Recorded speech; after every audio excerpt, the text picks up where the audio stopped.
Pandian store சீரியலில் அடுத்து வர எபிசோடில் நம்ம கதிர் இருந்துட்டு ராஜுக்கிட்ட எனக்கு ஒன்றும் இல்லை ராஜு, நீ எதை பற்றியும் கவலைப்படாத, ஹாஸ்பிட்டலுக்கு போனியா, மாமாவை பார்த்தியா, மாமா கிட்டே பேசினியா அப்படின்னு சொல்லிட்டு விசாரிச்சுட்டு இருக்காங்க. என் அப்பா கிட்ட நீ பேச ஆரம்பித்ததுலேருந்து எனக்கு ரொம்ப சந்தோஷம்தான். ஆனால் அப்போ இருந்து பிரச்சனை மட்டுமே எவ்வளோ வந்துடுச்சு.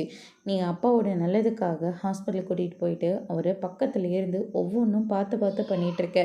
ஆனால் இவங்க எல்லாரும் நீ பணத்துக்காகவும் சொத்துக்காகவும் தான் இப்படியெல்லாம் பண்ணுறேன்னு சொல்லிட்டு உன் மேலே அபாண்டமாக கொலை கேஸ்லாம் கொடுத்துருக்காங்க.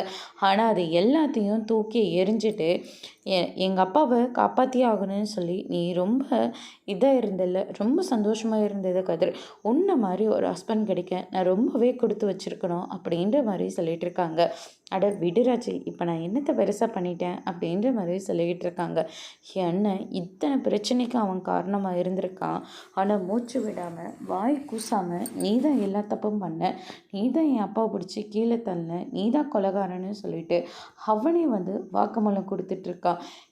அவனை நான் மட்டும் சும்மாவே விடவே கூடாது. அவன் என்னை கடத்தின போதே அவனை ஜெயிலில் தூக்கி போட்டிருக்கணும், தப்பு பண்ணிட்டேன் அப்படின்ற மாதிரி சொல்லிடுறாங்க.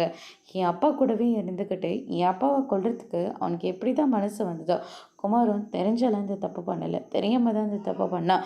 ஏதோ அவன் எதிர்ச்சியாக தள்ள போய் அவர் அங்கே மோதி கீழே விழுந்துட்டாரு. எப்படியோ ஒன்று மாமா பொழிச்சிக்கிட்டாருல்ல, அதுவே நம்ம எல்லாருக்கும் போதும் அப்படின்ற மாதிரி சொல்லிக்கிட்டு இருக்காங்க. அதோடு இன்னைக்கான பிரம முடிச்சிருக்காங்க. இனி பாண்டியன் ஸ்டோரில் அடுத்தடுத்து என்னெல்லாம் நடக்க போதும் வெயிட் பண்ணி பார்க்கலாம்.